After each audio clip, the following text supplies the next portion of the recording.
అందరికీ నమస్కారం అమ్మ. ఈరోజు మనం తెలుసుకుంటున్న అంశం ఏంటంటే 3 రోజుల పాటు మోస్తారు వర్షాలు. అంటే 3 రోజులు అంటే ఎప్పుడు?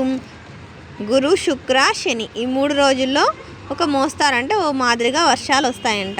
బుక్కరాయ సముద్రం న్యూస్ టుడే. బంగాళాఖాతంలో ఏర్పడిన వాయుగుండం ప్రభావంతో రానున్న 3 రోజుల్లో మోస్తరు వర్షాలు కురిసే అవకాశాలు ఉన్నాయని రేకులకుంట వాతావరణ కేంద్ర శాస్త్రవేత్త విజయశంకర్ బాబు నారాయణస్వామి తెలిపారు. బంగాళాఖాతంలో గంటకు 12 కిలోమీటర్ల వేగంతో కదులుతూ చెన్నైకి 800 మీటర్ల దూరంలో వాయుగుండం కేంద్రీకృతమై ఉందన్నారు. దీని ప్రభావంతో బుధ, గురు, శుక్రవారాల్లో ఉరుములతో కూడిన వర్షాలు కురుస్తాయన్నారు. కందికి ముసురు ముప్పు.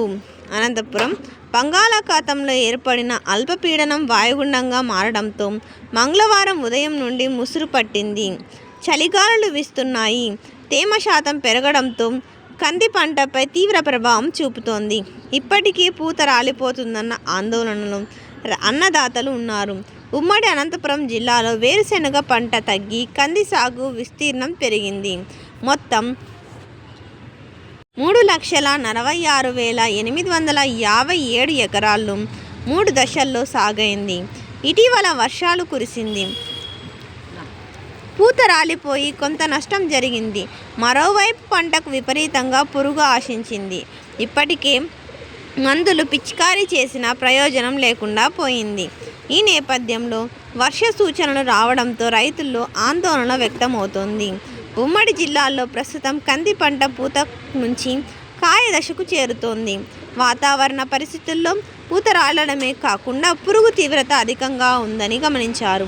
పురుగుల నివారణకు ఎమాక్టిన్, జెంగ్జోడ్, నో వాల్యూరాన్ 1.5 మిల్లీ లేదా థయోక్లోపిక్, బ్లూ బెండింగ్ బైట్ 1.25 మిల్లీ లేదా క్లోరెన్ ట్రానిక్పోర్ 0.3 మిల్లీ లేదా ఎమాక్టిన్ బెంజోయిట్ 0.4 గ్రాములు లీటర్లు నీళ్లను కలిపి పిచికారీ చేసుకోవాలి.